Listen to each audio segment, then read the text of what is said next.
وأوحى ربك إلى النحل أن اتخذي من الجبال بيوتا ومن الشجر ومما يعرشون وقال رسول الله صلى الله عليه وسلم والله لا يؤمن والله لا يؤمن والله لا يؤمن قيل ومن يا رسول الله لا يؤمن قال الذي لا يأمن جاره بوائقه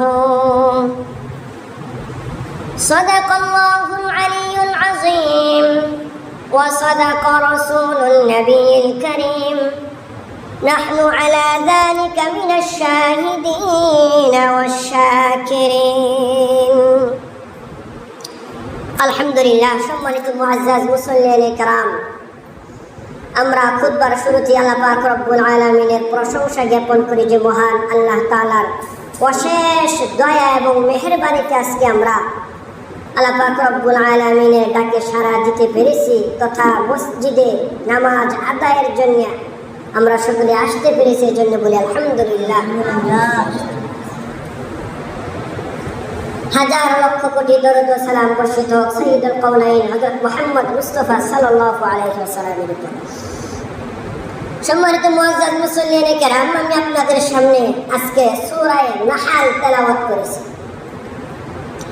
আল্লাহ পাক রব্বুল আলামিন যদি তৌফিক দান করেন তাহলে সূরা নাহালের তাফসীর করব ইনশাআল্লাহ।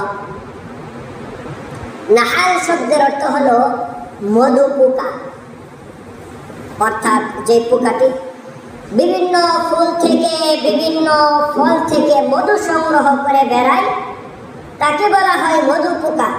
তার সুপ্রসিদ্ধ এবং সুপরিচিত একটি নাম আমাদের সমাজে প্রচলিত আছে, যেটা হলো মৌমাছি। মাছি দুই প্রকার, একটা হলো সাধারণ মাছি আর একটা হলো মৌমাছি। দুটার ভিতর পার্থক্য অনেক অনেক বেশি। নবীজি সাল্লাল্লাহু আলাইহি ওয়াসাল্লাম বলেন সাধারণ মাছি যেটা সেটা ময়লাতে আবর্জনাতে নোংরাতে সে জন্মগ্রহণ করে এবং ময়লা আবর্জনাতে তাকে পাওয়া যায়। সাধারণ মাছি আমাদের বাড়ির আঙ্গিনায় কোনায় কানায় নিকৃষ্ট ময়লা জায়গাতে পাওয়া যায়, তাই না?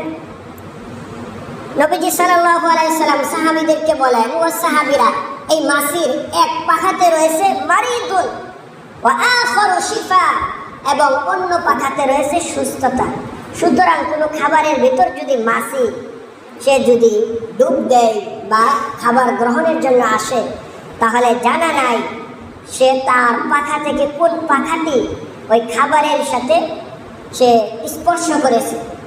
সুতরাং নবীজি বলতেছেন ওই মাছিকে আবার ধরে তুমি তার অপর ডানাটি খাবারের সাথে স্পর্শ করিয়ে দাও। সাহাবী বললেন ইয়া রাসূলুল্লাহ মাছিকে তো ধরতে পারবো না। এক নম্বর তো কথা হলো সে কোন পাখা খাবারের সাথে মিশ্রণ করেছে সেটাও জানি না, আর এক কথা হলো মাছিকে ধরাও সম্ভব না। নবীজি বললেন তাহলে খাবার ডেকে রাখো সে যেন খাবারে না বসতে পারে। এটা হলো সাধারণ মাছির বৈশিষ্ট্য। আর মৌমাছির বৈশিষ্ট্য হলো এটি সুন্দর, সুশৃঙ্খল, পরিষ্কার ও পরিপাটিভাবে জীবন যাপন করতে ভালোবাসে এবং তার আরো বিস্তারিত আলোচনা ইনশাআল্লাহ আমরা ধারাবাহিক আলোচনা শোনার মাধ্যমে তথ্য আমরা জানতে পারব। সর্বপ্রথম আপনার আমার চিন্তা করার বিষয় হলো এই মৌমাছির নামে আল্লাহ সূরা নাজিল করলেন। পবিত্র কোরআনে কারিমে 114টি সূরা আছে, তার মাঝে মৌমাছির নামে একটা সূরা আল্লাহ তাআলা দিলেন। এছাড়াও আরো বিভিন্ন প্রাণীর নামে সূরা দিয়েছেন। সূরা ফাতিহার পর সর্বপ্রথম সূরাটাই আল্লাহ একটা গরুর নামে সূরা দিয়ে দিলেন, সূরাতুল বাকারা, মানে একটা গাভী। আল্লাহ পাক রব্বুল আলামিন মাকড়সার নামে সূরা দিলেন আনকাবুত। আল্লাহ পাক রব্বুল আলামিন পিপিলিকার নামে সূরা দিলেন সূরাতুন নাম। আল্লাহ পাক রব্বুল আলামিন কিছু কিছু প্রাণীর নামে সূরা নাযিল করলেন। আশ্চর্য বিষয় না যদি চিন্তা করেন, আর যদি না চিন্তা করি তাহলে আশ্চর্যের বিষয় না। আল্লাহ নিচে বলতেছেন ইন্না ফি যালিকা লাআয়াতান লিকাওমি ইয়াতাফাক্কারুন। যারা চিন্তা করে, যারা জ্ঞানী, তাদের কাছে আশ্চর্য মনে হবে। আর আল্লাহ পাক রব্বুল আলামিন বলেন লাহিয়াতান কুলুবুহুম, আর যাদের অন্তর অমনোযোগী আল্লাহ নিজেই বলতেছেন তাদের কাছে কিচ্ছু মনে হবে না, তারা বসবে মা ইয়াতিহিম মিন যিকরিন মির রাব্বিহিম, তাদের প্রতিপালকের তাদের রবের জিকির আলোচনা শুনবে, কিন্তু তারা কিচ্ছুই মনে করবে না। তারা তাদের ব্যবসা বাণিজ্য দুনিয়াবি হাইসিয়ত নিয়ে তারা ব্যস্ত থাকবে, এগুলো চিন্তা করবে না। তো আল্লাহ পাক রব্বুল আলামিন মানুষ নামে একটা সূরা দিয়েছেন, সবার শেষে সূরাতুন নাস, একবারে ছোট্ট সূরা। আল্লাহ তাআলা মুমিন নামে একটা সূরা দিয়েছেন সূরাতুল মুমিনুন, কাফের নামে একটা সূরা দিয়েছে সূরাতুল কাফিরুন, মুনাফিক নামে একটা সূরা দিয়েছে সূরাতুল মুনাফিকুন। আল্লাহ তাআলা পুরুষের নামে কোনো সূরা দেয়নি, তবে মহিলাদের নামে একটা সূরা দিয়েছে সূরাতুন নিসা। আল্লাহ পাক রব্বুল আলামিন বিশেষ ব্যক্তির নামে সূরা দিয়েছে সূরাতু মারইয়াম, সূরাতু মুহাম্মদ, সূরাতু আলি ইমরান। তদ্রূপভাবে আল্লাহ পাক রব্বুল আলামিন বিভিন্ন দেশের নামে সূরা নাযিল করছে, সূরাতুর রুম যা বর্তমান ইতালি, ইতালির নামে আল্লাহ পাক রব্বুল আলামিন একটা সূরা নাযিল করলেন। এই বর্তমান আমরা যে ইতালি দেখি, নবীজির জামানায় সারা পৃথিবী শাসন হতো এই ইতালি থেকে, তখন ওই দেশের নাম ছিল রুম। রোম থেকে সারা পৃথিবীর জাতিসংঘ ছিল, এখান থেকে শাসন করা হতো। এবং তখনকার সীমানা আর এখনকার সীমানা অনেক পার্থক্য। আগের দেশের নাম রোম পরিবর্তন করে ইতালি রাখা হয়েছে, এবং আগের সীমানাকে ভেঙে নতুন সীমানা তারা নির্ধারণ করছে আরো কম বেশি করে। তদ্রূপভাবে আল্লাহ পাক রব্বুল আলামিন ইসরায়েল নামে দেশের নামে একটি সূরা দিলেন, সূরাতু বানী ইসরাইল। এটা কিন্তু আল্লাহ ইসরায়েলকে উদ্দেশ্য করে সূরা দেন না। আল্লাহ তাআলা তিনি বনি ইসরাইল একটি জাতিকে উদ্দেশ্য করে তিনি সূরা নাযিল করলেন, সূরাতু বানী ইসরাইল। এবং এই ইসরায়েলকে তারা ইসরায়েল নামে পরবর্তীতে তারা দেশ গঠন করল। আল্লাহ পাক রব্বুল আলামিন বিভিন্ন সূরা বিভিন্নভাবে দিলেন, এবং অনেক জায়গায় কোনো মানুষের বা কোনো ব্যক্তির নামে সূরা দেননি, তবে পবিত্র কোরআনে কারিমে তাদের নাম এসেছে। ফেরাউন, হামান, মুসা নবী, ঈসা নবী। কোরআনে যাদের নাম এসেছে তারা দুই ক্যাটাগরি থেকে খালি নয়, তারা হয়তো বিখ্যাত, নয়তো তারা কুখ্যাত। বিখ্যাতকে কি বলা হয়? বিখ্যাত বলা হয় যারা তাকওয়ার অধিকারী, যারা অনেক বেশি আল্লাহর অনেক মর্যাদাশীল। আর কুখ্যাত যারা নিকৃষ্ট। কোরআনে যাদের নাম এসেছে তারা দুই ক্যাটাগরি থেকে খালি নয়, হয়তো বিখ্যাত নয়তো কুখ্যাত। বিখ্যাত নাম এসেছে মুসা নবী, ঈসা নবী, আমাদের নবী মারিয়াম, তারপর আলী ইমরান, এগুলি। আর কুখ্যাত নাম হিসাবে ফেরাউন, হামান, শয়তান, আজাজিল, ইবলিস, আরো বিভিন্ন নাম আল্লাহ পাক রব্বুল আলামিন দিয়েছে। আল্লাহ পাক রব্বুল আলামিন এই সূরাতুল নাহল মধু পোকার কথা আল্লাহ পাক রব্বুল আলামিন নিচে বর্ণনা করেন। তিনি বলেন, ওয়া আওহা রাব্বুকা ইলান নাহলি আন ইত্তাখিযি মিনাল জিবালি বুয়ুতা ওয়া মিনাশ শাজারি ওয়া মিম্মা ইয়ারিশুন।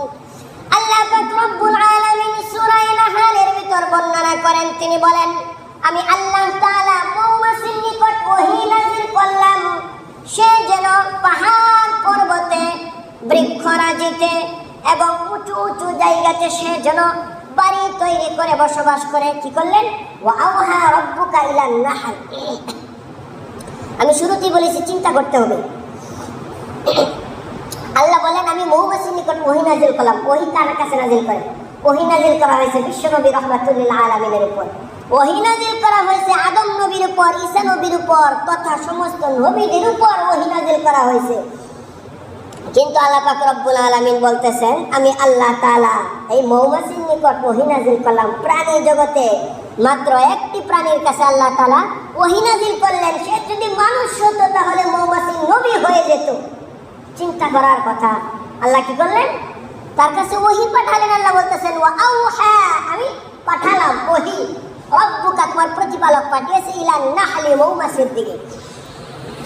এখন কথা হলো আল্লাহ যে ওহী পাঠালেন এটা কি জিবরাইলের মাধ্যমে পাঠাইছেন? অন্যান্য নবীদের কাছে তো জিবরাইলের মাধ্যমে পাঠাইছেন না। আল্লাহ পাক রব্বুল আলামিন মৌমাছির কাছে জিবরাইল পাঠাননি। তাহলে কি করেছেন? ওহী দুই প্রকার, ওহী ইলহাম করেছেন তার কাছে। যেমনই ভাবে আমরা জানি ফেরাউন যখন বলে দিল আমার সাম্রাজ্যের মাঝে যত ছেলে সন্তান হবে সবাইকে জবাই করা হবে, তখন কিন্তু হযরত মুসা আলাইহিস সালাতু ওয়াস সালাম জন্মগ্রহণ করলেন। তখন তার মা ভাবতেছে কি করব। আল্লাহ বলতেছেন আমি মুসার মায়ের কাছে ওহী পাঠালাম। কি করতো? সে যেন এই তার ছোট্ট বাচ্চাকে বাক্সবন্দি করে সমুদ্রের নীল দরিয়াতে যেন ভাসিয়ে দেয়। শুনেন না আপনারা?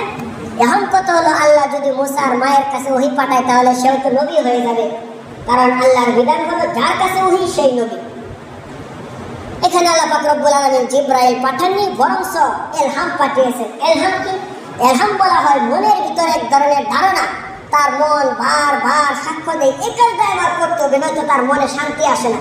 এই কাজটা সে কখন করবে এই জন্য সে পেরেশান বেকার হয়ে যায় কাজটা করার জন্য। আল্লাহ পাক রব্বুল আলামিন এমন ওহী পাঠিয়েছেন তার কাছে। আর উদাহরণের দিকে যাচ্ছি না, তাহলে আরো সুন্দর করে বুঝে আসতো, যত সময় আমাদের সংক্ষিপ্ত, আলোচনা শেষ করতে হবে।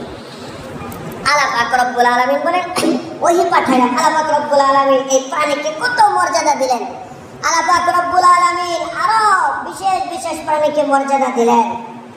অন্যান্য প্রাণীদের নামে 30 সূরা নাযিল করলেন। আল্লাহ তাআলা 10 জন প্রাণীকে জান্নাতে দিবেন। জান্নাত কিসের জন্য? গরু ছাগলের জন্য? জান্নাত মানুষের জন্য। কিন্তু আল্লাহ পাক রব্বুল আলামিন 10টি গরু ছাগলকে অর্থাৎ 10টি প্রাণীকে তিনি জান্নাতে ঢুকাবেন। এক নম্বর হলো হযরত ইব্রাহিম আলাইহিস সালাতু ওয়াস সালাম যখন তার সন্তান ইসমাঈলকে জবাই করার জন্য উপক্রম হলো, প্রস্তুতি নিয়ে ছুরি চালালো, আল্লাহ তাআলা জান্নাত থেকে একটি দুম্বা পাঠিয়েছিলেন জিবরাইলের মাধ্যমে। আপনি আমি জানি ইসমাঈল জবাই হয়নি, ওই দুম্বা জবাই হয়েছে। আল্লাহ তাআলা ওই দুম্বাটিকে আবার জান্নাতে ফিরিয়ে নেবেন, এই দুম্বাটি জান্নাতে যাবে। হযরত উযাইর আলাইহিস সালাতু ওয়াস সালামের একটি গাধা ছিল, সেই গাধাটিও জান্নাতে যাবে। এই গাধার সাথে অনেক লম্বা একটি সুন্দর চমৎকার আশ্চর্যজনক একটি ঘটনা আছে। শুধু এটার সাথে না, প্রতিটি প্রাণীর সাথে আছে। সময়ের স্বল্পতার কারণে বলবো না, আল্লাহ যদি সুযোগ দেয় তাহলে অন্য একদিন প্রত্যেকটা আলাদা আলাদা বিষয় নিয়ে বলার চেষ্টা করব। তারপর আসহাবে কাহাফের কুকুর জান্নাতে যাবে।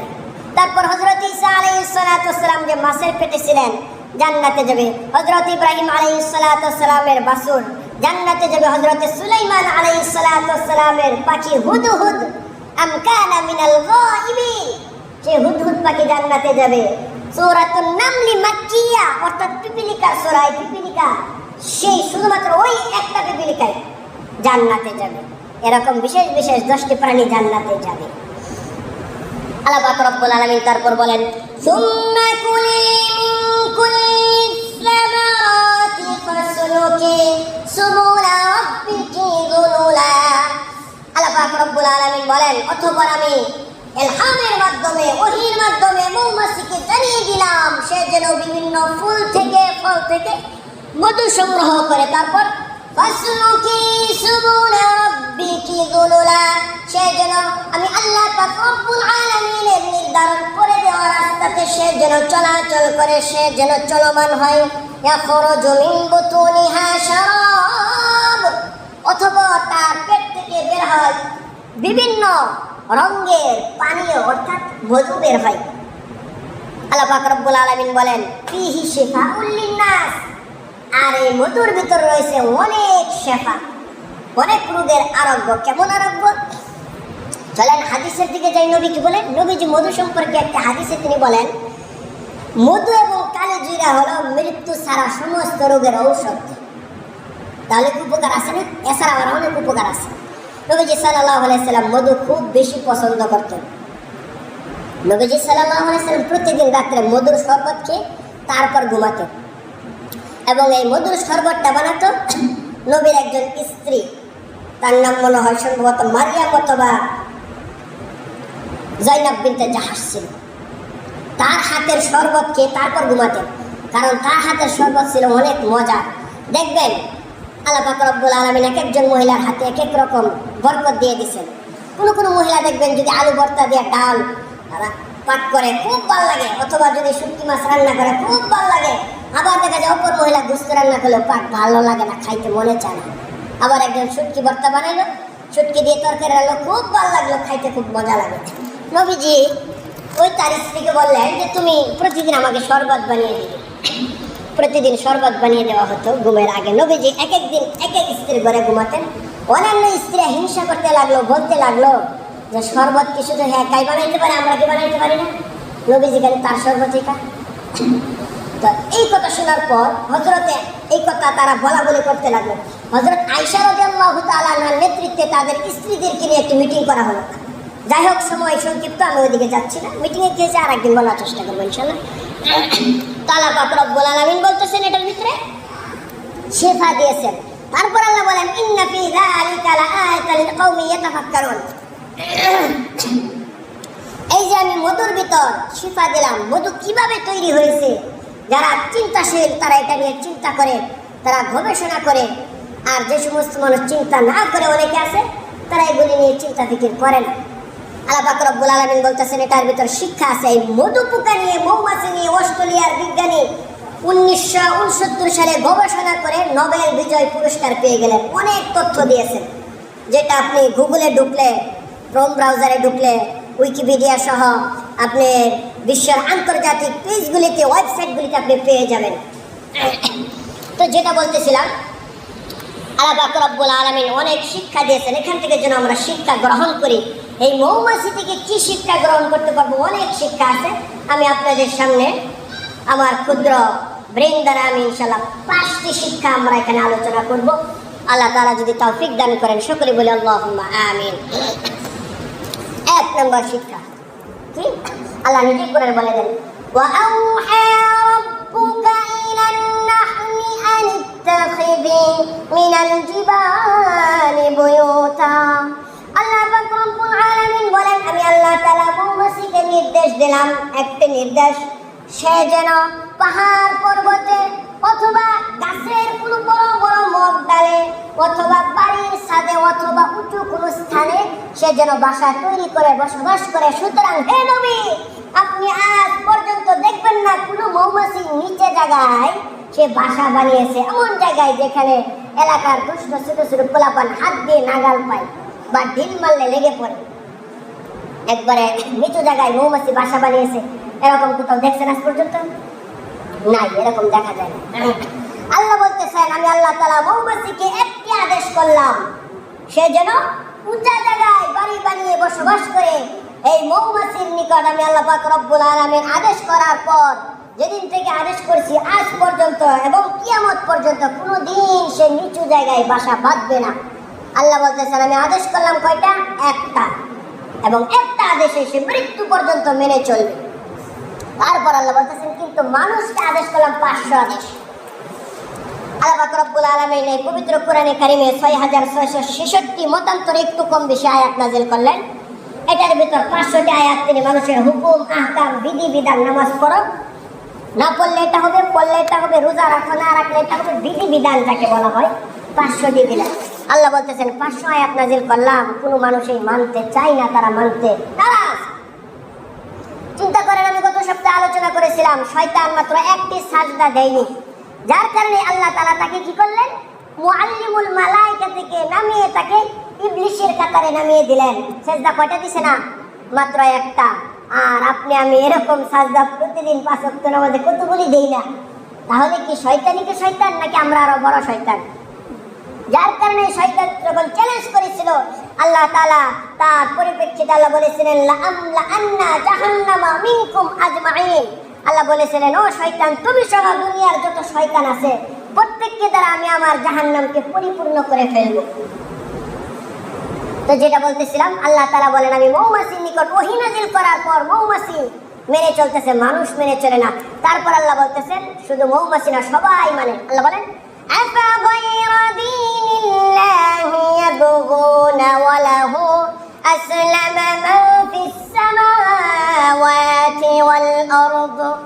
আল্লাহ পাক রব্বুল আলামিন বলেন, দুনিয়াতে আমার যত সৃষ্টি আছে সমস্ত প্রাণীরাই তাওআ ওয়া কারহা, ইচ্ছায় অনিচ্ছায় আমি আল্লাহ পাক রব্বুল আলামিনের হুকুম মানতে তারা বাধ্য, তারা মানে।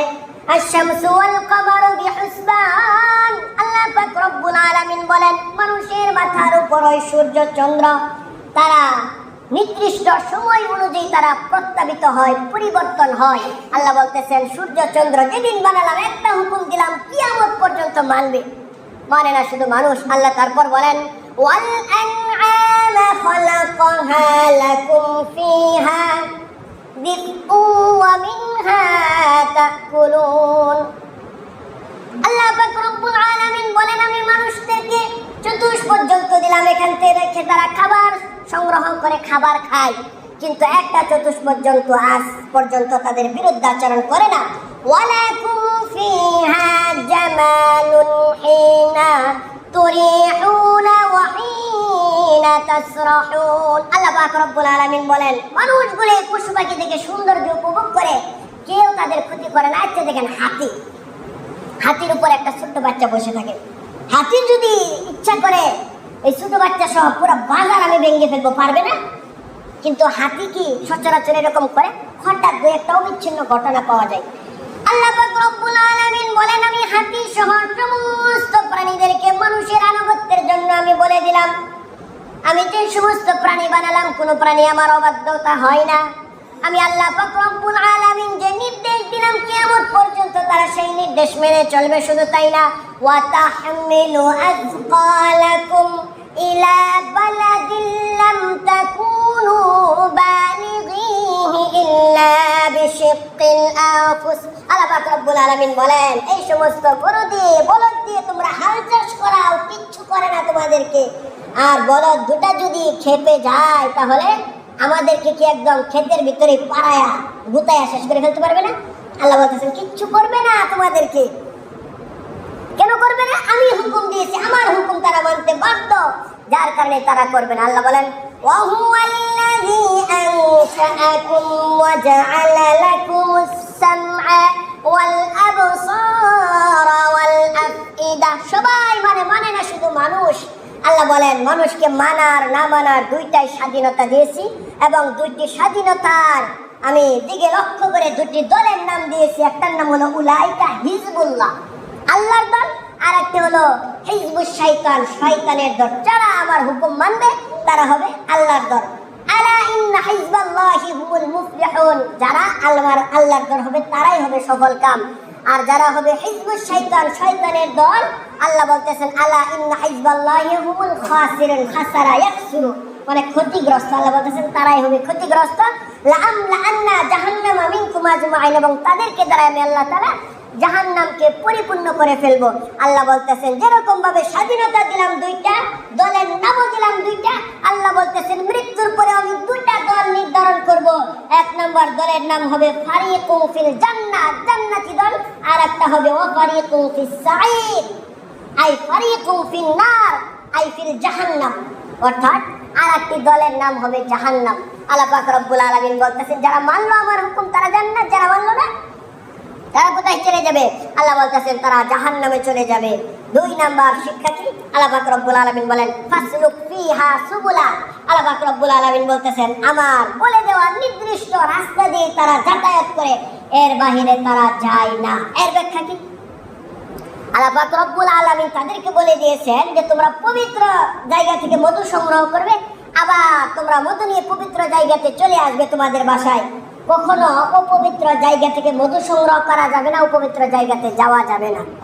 আজ পর্যন্ত দেখছেন মৌমাছি নিকৃষ্ট ময়লা আবর্জনা ডাস্টবিনে বসছে? সাধারণ মাছি বসে, মৌমাছি বসে না। অস্ট্রেলিয়ার বিজ্ঞানী যিনি এই মৌমাছি নিয়ে গবেষণা করেছেন তিনি বলেন, কোনো মৌমাছি ময়লা আবর্জনার ভিতর যায় না, যেটা চলে যায় সেটা নিশ্চয়ই রাস্তা ভুল করে চলে যায়। আর সে যখন মধু নিয়ে আবার বাসায় যাবে, বিজ্ঞানী বলতেছেন যে তার রাস্তা যেহেতু ভুলে গেছে, বাসা না চিনার এই সম্ভাবনা বেশি। তারপরে কোনো মৌমাছি চিনে সে যদি যায়, আল্লাহ পাক রব্বুল আলামিন এমন ভাবে চিন্তা করেন, সাজিয়ে দিলেন, তাদের ভিতর মৌমাছির ভিতর একটা রানী মৌমাছি আছে যিনি পুরা মধুর সংগ্রহ ক্ষেত্রে নেতৃত্ব দেয়। তার হুকুম হলো যে সকলেই পবিত্র জায়গা থেকে মধু আনতে হবে, যেন কোনো অপবিত্র ময়লা আবর্জনা জীবাণু যেন না আসে। এবং তাদের ভিতর আল্লাহ তাআলা এমন সিস্টেম দিলেন, ইমিগ্রেশন পাস করতে হয়, অর্থাৎ আপনার কিছু দরজার ভিতর মৌমাছি দাঁড়িয়ে থাকে, যে সমস্ত মাছি ঢুকার পরেই যে চেক করে, কোনো মাছি যদি ভুল ক্রমে জীবাণু নিয়ে আসে তাহলে তাদের পাগুলি, তাদের শরীর চেক করার পর যে সমস্ত মাছি এই সমস্ত জীবাণু নিয়ে আসলো তাদেরকে মাথা কেটে ফেলে। দেখবেন যার কারণে মৌচাকের নিচে মাঝে মাঝে দেখবেন মাথা কাটা কিছু মৌমাছি নিচে পড়ে আছে। ওই সমস্ত মাছেরা ভিতরে যেতে পারে না, তারা এই সমস্ত পুলিশের ভূমিকা তারা করে। আবার ভিতরে রানী মৌমাছি সুন্দর করে বলে দেয় এই মধুটা এই জায়গায় রাখো, এই মধুটা এই জায়গায় রাখো। এবং তাদের নির্দিষ্ট আছে যে যারা মধু সংগ্রহ করবে প্রত্যেকে একই জায়গা থেকে মধু সংগ্রহ করতে হবে, অর্থাৎ একই ফুল থেকে। কেউ সংগ্রহ করবে দেখা যাচ্ছে যে এই অমুক ফুল থেকে, আবার কেউ সরিষা ফুল থেকে, আবার কেউ লেচুর ফুল থেকে, এরকম না। যখন যেখান থেকে করবে সবাই একই ফুল থেকে মধু সংগ্রহ করতে হবে, অন্য জায়গা থেকে নয়। আচ্ছা দেখেন, এই যে আল্লাহ পাক রব্বুল আলামিন বলতেছেন যারা চিন্তা করে তাদের জন্য এটা বড়ই চিন্তাশীল। এই যে আল্লাহ তাআলা এমন ভাবে দিলেন তাদেরকে সেট করে বিভক্ত করে, কিছু মৌমাছি দাঁড়িয়ে থাকে কেউ জীবাণু নিয়ে আসলো কিনা দেখার জন্য, যেন মধুটা 2 নাম্বার যেন মধুটা জীবাণু যুক্ত না হয়, যেন মুক্ত হতে পারে। এই যে আল্লাহ পাক রব্বুল আলামিন 2 নাম্বারি থেকে মুক্তির জন্য মধুকে, এই মৌমাছিকে এত বড় দায়িত্ব দিলেন। মানুষকে যদি দেওয়া হয়তো তাহলে মানুষ কি করতো? এটা ভিতরে 2 নাম্বারি করে ফেলাইতো না? দেখবেন দুনিয়াতে যা হয় অনেক দেশে প্রায় অনেক কিছু খালি 2 নাম্বারি করে, 2 নাম্বারি ছাড়া কিচ্ছু নেই।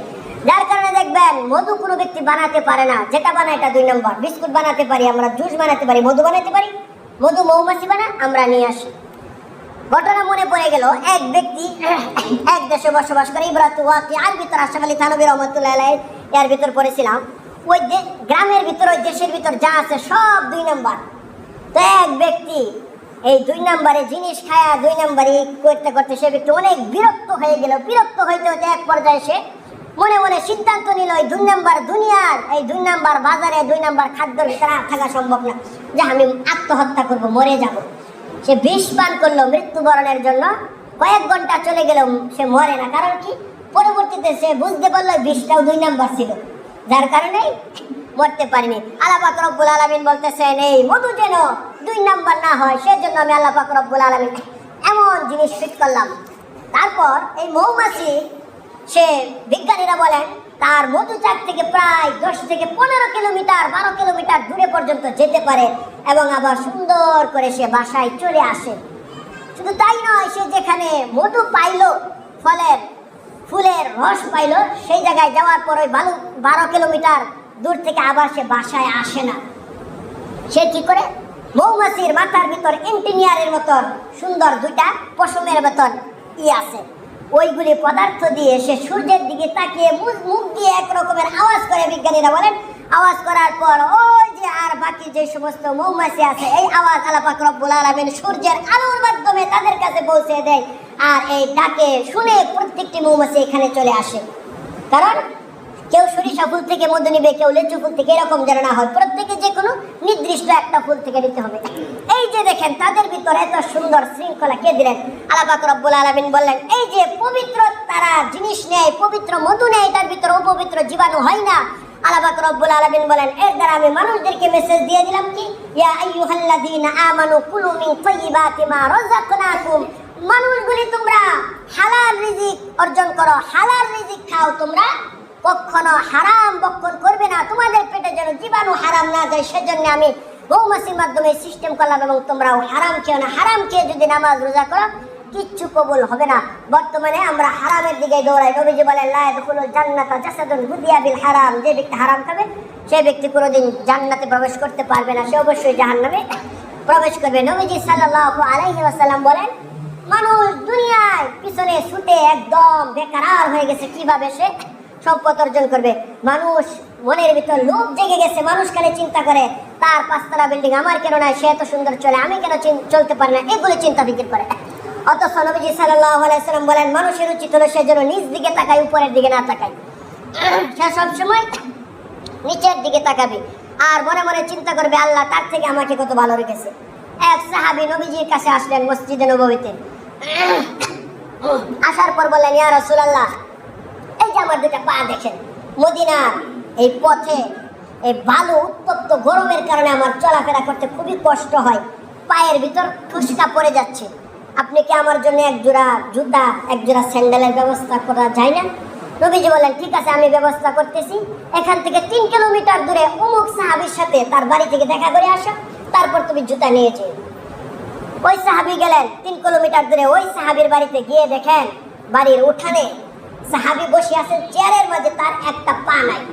সে চিৎকার মেরে আবার দৌড়ে চলে আসলো, বললো ইয়া রাসূলুল্লাহ, আমি জুতার চিন্তা করতেছি, অথচ আমি তো দেখলাম ওই সাহাবীর একটা পায়ে আর আমি জুতার চিন্তা করতেছি, জুতা লাগবে না। নবীজি বললেন জুতার ব্যবস্থা করেছি, নিয়ে যাও। বলে না, আমার জুতার দরকার নেই, আল্লাহ যে পাও দিল এটাই শুকরিয়া আমার, এটাই আলহামদুলিল্লাহ।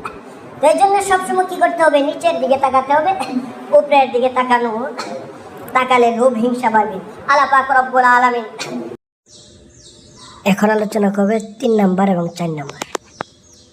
3 নাম্বার হলো আল্লাহ পাক রব্বুল আলামিন বলেন ফিহি শিফাউল লিন্নাস, এটার ভিতর মানুষের শিফা রয়েছে। তো মানুষের শিফা আছে, মানুষের উপকৃত হবে। তো মৌমাছির কি লাভ? মৌমাছি কিছু লাভ আছে? নাই। কিন্তু মৌমাছি কেন মধু বানায়? মানুষের সেবায় সে নিয়োজিত, মানুষের জন্য। সুতরাং কি বোঝা গেল? এখান থেকে আমরা শিক্ষা নিতে পারবো, অন্য মানুষের সেবায় নিয়োজিত থাকতে হবে।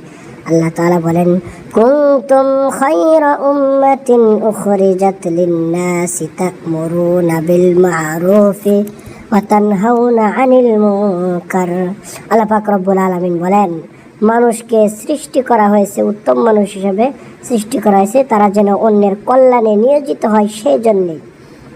কিন্তু বর্তমানে এই গুণটা আমাদের সমাজে নেই।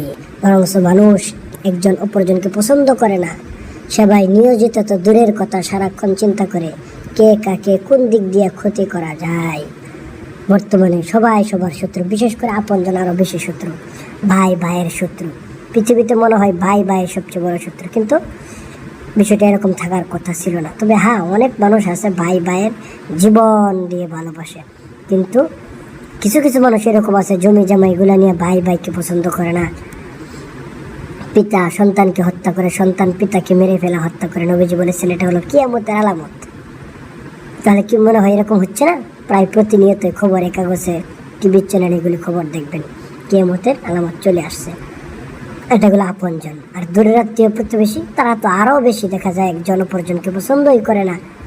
মনে হয় যে কেমন, মনে হয় আপনার সবচেয়ে বড় শত্রু হলো আপনার পাশের লোক, আপনার বাড়ির পাশে আপনার বাঁচতে মনে করে আমার সবচেয়ে বড় শত্রু হলো আমার চাচা। এগুলি মনে করে সমাজে কেউ কাউকে দেখতে পারে না। এবং আপনি যদি একটু ভালো চলেন, ভালো থাকেন, ভালো পোশাক পরেন, ভালো খাবার খান, তাহলে দেখবেন দোকানপাটে, আনাচে কানাচে, ঘরের কোনায় মানুষ সবাই আপনার বিরোধিতা করার জন্য লেগে যাবে। মানুষ সমালোচনা করবে যে কিভাবে টাকা কামাই করে, এই সেই। মানুষ চাবে আপনাকে যেন ওই স্থান থেকে নামিয়ে দেওয়া যায়। যার কারণে বিদেশ থেকে এক লোক আসছিল, আসার পর এক বাঙালিকে জিজ্ঞেস করলো বাংলাদেশে ফুটবল খেলা, ক্রিকেট খেলা, ব্যাডমিন্টন খেলা, অনেক খেলা আছে, এগুলি খেলা থাকার পরেও হাডুডু খেলা কেন জাতীয় হলো? বাঙালি উত্তর দিল কারণ খেলার মাঝে আর আমাদের চরিত্রের মাঝে অনেক মিল আছে। বিদেশি লোক জিজ্ঞেস করলো কেমন? বলল আমাদের বাঙালিদের স্বভাব হলো কোনো ব্যক্তি যদি তার গন্তব্যস্থানে পৌঁছাতে চায় তাহলে বাকি সবাই তারা টাইনা দিরা পিছনে নিয়ে আসে আবার আগের জায়গায়।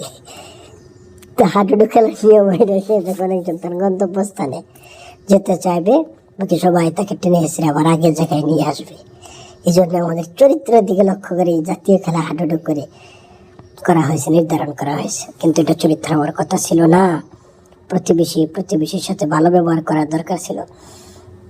নবীজি সাল্লাল্লাহু আলাইহি ওয়াসাল্লাম হাদিসের ভিতরে ইরশাদ করেন লা ইয়াদখুলুল জান্নাতা মান লা ইয়ামানু জারুহু বাওয়াইকাহু, সে ব্যক্তি জান্নাতে প্রবেশ করবে না যার অনিষ্ট থেকে প্রতিবেশী নিরাপদ নয়।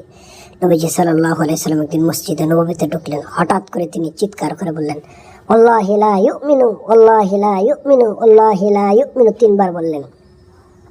আল্লাহর কসম সে ব্যক্তি মুমিন নয়, আল্লাহর কসম সে ব্যক্তি মুমিন নয়। সাহাবীরা জিজ্ঞেস করলেন কিলা ওমান ইয়া রাসূলুল্লাহ, ইয়া রাসূলুল্লাহ আপনি কার কথা বলতেছেন? এত রাগান্বিত হয়ে, কে মুমিন নয়? নবীজি বলেন কালা আল্লাযী লা ইয়ামানু জারহু বাওয়াইকাহু, সেই ব্যক্তি মুমিন নয় যে ব্যক্তি তার প্রতিবেশীর সাথে খারাপ ব্যবহার করে। তাহলে এবার চিন্তা করেন বিষয়টা কি হওয়ার কথা ছিল, কি হচ্ছে। নবীজি সাল্লাল্লাহু আলাইহি সাল্লামকে জিজ্ঞাসা করা হলো ইয়া রাসূলুল্লাহ ইন্না ফুলানাতান তুসাল্লিল লাইলা ওয়া তাসুমুন নাহারা ওয়া ফি লিসানিহা শাইউন ইউদি জিরানাকা সালিতাতু, অর্থাৎ ইয়া রাসূলুল্লাহ আপনি ওই মহিলার ব্যাপারে কি বলেন?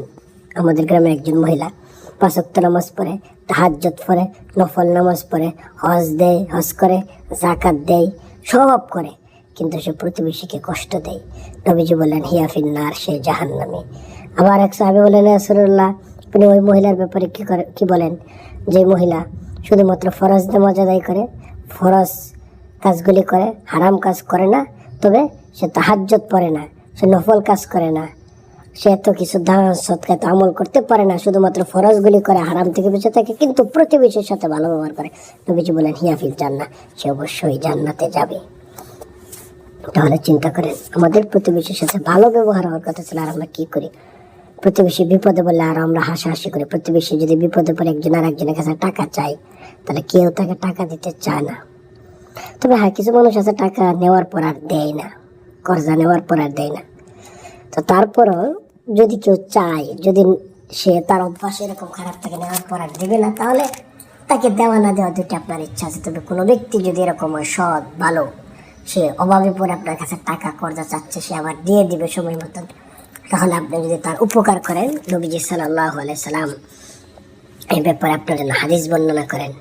নবীজি সাল্লাল্লাহু আলাইহি সাল্লাম মুসলিম শরীফের হাদিসে তিনি বলেন, কোনো ব্যক্তি যদি 1 মাসের জন্য 1000 টাকা কর্জা নেয় আপনার কাছে বলে, তাহলে আপনি প্রতিদিন 1000 টাকা দান করার সব পাবেন। নির্ধারিত সময় 20 দিন পার হওয়ার পর সে যদি না দিতে পারে আপনার কাছে, আবার কিছু সময় চাই, আর আপনি যদি তার সময়টা আবার কিছুদিন বাড়িয়ে দেন, 6 দিন বাড়িয়ে দিবেন, প্রতিদিন আরো 1000 বর্ধিত, অর্থাৎ প্রতিদিন 2000 করে আপনি দান সদকা করার সব পেয়ে যাবেন। মুসনাদে আহমদ 23,046 নম্বর হাদিস। তাহলে চিন্তা করেন, উপকার আছে না নাই? 4 নম্বর শিক্ষা কি ভাইয়েরা আমার? 4 নম্বর শিক্ষা হলো আল ইত্তিহাদ কুওয়া। আমরা মৌমাছির থেকে একতাবদ্ধ শিক্ষা গ্রহণ করতে পারি। আপনি দেখবেন, মৌমাছি যখন বাসার মাঝে থাকে, কোনো ব্যক্তি যদি তাদের উপরে ঢিল দেয়, কেউ যদি ঢিল ছড়ে, তাহলে হয়তো একটা ছোট ঢিল দিলে 5টা 6টা 10টা মৌমাছির গায়ে লাগলো, বাকিগুলির গায়ে কিন্তু ঢিল লাগে নাই। কিন্তু লাগুক না লাগুক, সবাই একতাবদ্ধ। আপনি দিলেন কেন? তার পাশের জনকে। সবাই একতাবদ্ধ হয়ে আপনাকে কামড়ানোর জন্য আসবে। অথচ তারা জানে, প্রাণী বিজ্ঞানীরা গবেষণা করে বলেছেন, মৌমাছি যদি কোনো মানুষকে কামড় দেয়, সেই মৌমাছি আর বাঁচে না, কয়েক ঘন্টার ভিতর মারা যায়। সে তা জানে, তার মৃত্যু নিশ্চিত। তারপরেও তার দলবদ্ধ লোকদেরকে আপনি কেন আঘাত করলেন? সে একতাবদ্ধ, তারা আপনাকে ধরবেই ধরবে। কিন্তু আমরা মুসলিম জাতি একতাবদ্ধ না। এখান থেকে আমাদের শিক্ষা গ্রহণ করার দরকার ছিল একতাবদ্ধ থাকা। পৃথিবীর সমস্ত জাতিরা জানে মুসলিম জাতি একতাবদ্ধ নয়, যার কারণে মানুষ আমাদের উপর আজকে আক্রমণ করতেছে। যদি একতাবদ্ধ থাকতাম, তাহলে আজকে আমাদের উপরে তারা আক্রমণ করার সাহস পেত না। ইসরায়েল যখন ফিলিস্তিনে সর্বপ্রথম আক্রমণ করে, তখন বছরটা ছিল 1969 সাল। 1969 সালে সর্বপ্রথম আক্রমণ করেছিল ইসরায়েল ফিলিস্তিনের উপর। কিন্তু তখনও ফিলিস্তিনের উপর না, ফিলিস্তিনের মসজিদ আকসার উপর সর্বপ্রথম তারা আক্রমণ করেছিল। তখন প্রধানমন্ত্রী ছিল গোল্ডা মেয়ার। তিনি যখন আক্রমণ করলেন, মসজিদের ভিতরে আগুন ধরিয়ে দিলেন। পরদিন সকালবেলায় সেই গোল্ডা মেয়ার প্রধানমন্ত্রী রাষ্ট্রীয় ভাষণ এসে বলতেছে, গতকাল রাত্রে আমি চিন্তায় ঘুমাতে পারিনি। আমি ভেবেছিলাম সকাল হওয়ার আগেই এই রাতের ভিতরে আরবরা, মুসলিম জাতিরা আমাদের উপর আক্রমণ করে হয়তো ইসরায়েল দেশকে ধ্বংস করে দেবে। ভুল করে ফেলেছি। মসজিদে আগুন ধরিয়ে সে বলতেছিল, এটা ভেবেছিলাম। কিন্তু যখন দেখলাম পূর্ব দিগন্তে সূর্য উদিত হচ্ছে, সকাল হয়ে গেল, রাত পেরিয়ে গেল, কোনো মুসলিম জাতি কিচ্ছু বলল না, আমাদেরকে ধরল না, তখন আর বুঝতে বাকি রইল না এটা একটা ঘুমন্ত জাতি, ঐক্যবদ্ধতা নেই তাদের মাঝে। সুতরাং যা মনে চায় তাই করতে পারবো, কথাটা কিন্তু ঠিক। কিন্তু আজকে যদি আমরা ঐক্যবদ্ধ থাকতাম, তাহলে কিন্তু তারা এগুলি কাজ করতে পারতো না। আমেরিকা যখন আফগানিস্তানের উপর 1 বছর নয়, 2 বছর নয়, 25 বছর পর্যন্ত মুসলিম জাতির উপর নির্যাতন অত্যাচার করার পর যখন সে আফগানিস্তান লোকেরা একতাবদ্ধ হয়ে, ঐক্যবদ্ধ হয়ে যখন এই আমেরিকার পিছনে আমেরিকাকে ধাওয়া দিল, তখন কিন্তু আমেরিকার সৈন্যরা কুকুরের মতো লেজ গুটিয়ে পালাতে বাধ্য হয়েছে। এখন যদি আমরা মুসলিম জাতিরা সবাই ঐক্যবদ্ধ হয়ে ইসরায়েলকে ধাওয়া দেই, দৌড়ান দেই, তাহলে কিন্তু ইসরায়েল শুধু ফিলিস্তিন নয়, সারা পৃথিবীর ভূপৃষ্ঠ থেকে তাদের মানচিত্রে মুছে যাবে। কিন্তু আমরা ঐক্যবদ্ধ হচ্ছি না, এটা হলো পরে কষ্টের বিষয়। তারপর বলতেছেন, ইন্না ফি যালিকা লাআয়াতান লিকাওমিন ইয়াতাফাক্কারুন। মানুষ যেন এই মৌমাছি নিয়ে চিন্তা ফিকির করে, চিন্তা ফিকির তারাই করে যারা জ্ঞানী। আল্লাহ তাআলা বলেন মা ইয়াতিহিম মিন যিকরিম মির রাব্বিহিম মুহদাসিন ইল্লা ইসতামাউহু ওয়া হুম ইয়ালআবুন। আর যে সমস্ত মানুষ, অনেক মানুষ আছে চিন্তা ফিকির করে না, কান দিয়ে শুনে আর কান দিয়ে বের করে দেয়, লাহিয়াতান কুলুবুহুম, অমনোযোগী শুনে শুনে। আর আল্লাহ পাক রব্বুল আলামিন তারপর বলতেছেন ইন্নামাল মুমিনুনা আল্লাযীনা ইযা যুকিরাল্লাহু ওয়াজিলাত কুলুবুহুম। আবার কিছু মানুষ আছে একটা জিনিস শুনে খুব চিন্তা ফিকির করে, খুব মনোযোগ দিয়ে শুনে। আল্লাহ পাক রব্বুল আলামিন মৌমাছির ভিতর এত নিদর্শন দিলেন। আল্লাহ বলেন আওয়ালাম ইয়ারাউ ইলা তায়রি ফাওকাহুম সাফা, মানুষ কিভাবে নাস্তিক থাকে, কিভাবে আমাকে বিশ্বাস করে না, পাখির দিকে তাকাতে পারে না সে। আবালা ইয়ানজুরুনা ইলাল ইবলি কাইফা খুলিকাত, উটের দিকে তাকাতে পারে না। ইন্না ফি যালিকা লাআয়াতান লিকাওমি ইয়াতাফাক্কারুন, সে কি মৌমাছির দিকে তাকাতে পারে না? বিজ্ঞানীরা গবেষণা করে বলেন এই মৌমাছি আল্লাহ পাক রব্বুল আলামিন পেটের ভিতর দুটি থলি দিয়েছেন, একটার ভিতর সে খাবার গ্রহণ করে, আরেকটা হলো যেখান থেকে সে ওই ফুল থেকে মধু নিয়ে পেটের ভিতর জমিয়ে রাখে, আবার তার জায়গায় আসার পর, বাসায় আসার পর আবার মুখ থেকে সে মধু বের করে দেয়। সেটা কিন্তু হজম হয় না, সেটা আবার সুন্দর করে ইনটেকভাবে বের করে দেয়। দেখবেন আমরা যেই জিনিসটা খাই এটা আর মুখ দিয়ে বের করতে পারি না, ওটা আমরা মল ত্যাগ করে নিকৃষ্ট হয়ে যায় ওটা, তাই না? আবার যদি মুখ দিয়ে বের করি সেটা খাবার হয় না, সেটা বমি হয়ে যায়। আল্লাহ পাক রব্বুল আলামিন এমনভাবে সিস্টেম করলেন যে মৌমাছির মুখ থেকে যেটা বের হয় সেটা বমি হয় না, বরং সেটা আরো অনেক সুন্দর হয়। খোলা পরিবেশে সরিষার ফুলে যে মধু ছিল তার উপর দিয়ে যদি অন্য কোনো পোকা, হাতে জীবাণু যদি থেকে থাকে, মৌমাছি এটা তার থলির ভিতর নেওয়ার পর আবার যখন বের করে তার থলি থেকে একা একাই সুন্দর করে পরিষ্কার পরিচ্ছন্ন হয়ে বেরিয়ে পড়ে। আল্লাহ বলেন এগুলো কি মানুষের চোখে দেখে না? শুধু তাই না, অস্ট্রেলিয়ার বিজ্ঞানী যিনি মৌমাছি নিয়ে গবেষণা করেছেন, আপনারা গুগলে, ক্রোম ব্রাউজারে চার্জ দিলে উইকিপিডিয়া সহ বিভিন্ন আন্তর্জাতিক ওয়েবসাইটগুলোতে দেখতে পারবেন। তারা বলেছে মৌমাছি প্রতি সেকেন্ডে 200 থেকে 240 বার পর্যন্ত ডানা ঝাপটাতে পারে। চিন্তার বিষয়। তাহলে তারা যদি এক সেকেন্ডে 200 থেকে 240 বার পর্যন্ত ডানা ঝাপটায়, 1 মিনিটে হয়, যদি আমরা সর্বনিম্ন 200 ধরি, 1 মিনিটে হয় 12,000 বার। 1 মিনিটে 12,000 বার ডানা ঝাপটাতে পারে। এবং বিজ্ঞানীরা বলেছেন এই যে আমরা মৌমাছি থেকে ভু ভু এক ধরনের শব্দ শুনতে পাই, এই আওয়াজটা সে কোনো মৌমাছি কোনোদিন মুখ দিয়ে করে না, তার ডানা ঝাপটানোর কারণে ডানার সাথে ডানা ভারী লাগে, যার কারণে এই আওয়াজটা হয়। আর আমরা মনে করি যে এই মৌমাছি মনে মুখ দিয়ে আওয়াজ করতেছে, না, সে মুখ দিয়ে আওয়াজ করে না, সে ডানা ঝাপটানোর কারণে এই ধরনের সে পরিস্থিতি সৃষ্টি হয়। আল্লাহ পাক রব্বুল আলামিন এমন নিদর্শন দিয়ে দিলেন। আল্লাহ পাক রব্বুল আলামিন বলেন তারপরেও কি মানুষ এগুলো চিন্তা করবে না? মানুষ কি এগুলি দেখবে না? আল্লাহ পাক রব্বুল আলামিন বলেন শুধু তাই নয়, মানুষের চিন্তা করার দরকার। আমি সৃষ্টি বানিয়েছি কত কিছু। প্রাণী বিজ্ঞানীরা গবেষণা করে বলেন আল্লাহ তাআলা ব্যাঙ বানিয়েছেন। ব্যাঙ তার ওজন যতটুকু, সে একদিনে তার ওজনের অর্ধেক পরিমাণ সে খাবার গ্রহণ করতে পারে। আমার ওজন যদি থাকে 80 কেজি, আমি 40 কেজি খাবার একদিনে খেতে পারবো না। আপনি পারবেন? পারবো না। প্রাণী বিজ্ঞানীরা বলেন একটি ব্যাঙ তার ওজন যতটুকু তার অর্ধেক পরিমাণ সে খাবার একাই সে গ্রহণ করতে পারে। প্রাণী বিজ্ঞানীরা গবেষণা করে বলেন একটি পিপীলিকা তার ওজন যতটুকু তার সে সমপরিমাণ বা তার চেয়ে সামান্য একটি বেশি ওজন সে উত্তোলন করতে পারে, সে উঁচা করতে পারে। আমার ওজন যদি থাকে 80 কেজি, আমি 80 কেজি ওজনের কোনো কিছু বস্তা আমি তুলতে পারবো না। আল্লাহ পাক রব্বুল আলামিন বলেন আওয়ালাম ইয়ারাউ ইলা তায়রি ফাওকাহুম সাফাত, মানুষগুলি পাখি দেখে, এই সমস্ত প্রাণী দেখে, তারপরে কি তারা শিক্ষা গ্রহণ করে না? আমি কি বানালাম? ইন্না ফি যালিকা লাআয়াতান লিকাওমি ইয়াতাফাক্কারুন। আল্লাহ তাআলা বলেন অবশ্যই অবশ্যই যারা চিন্তাশীল তারা এগুলো নিয়ে চিন্তা ফিকির করবে।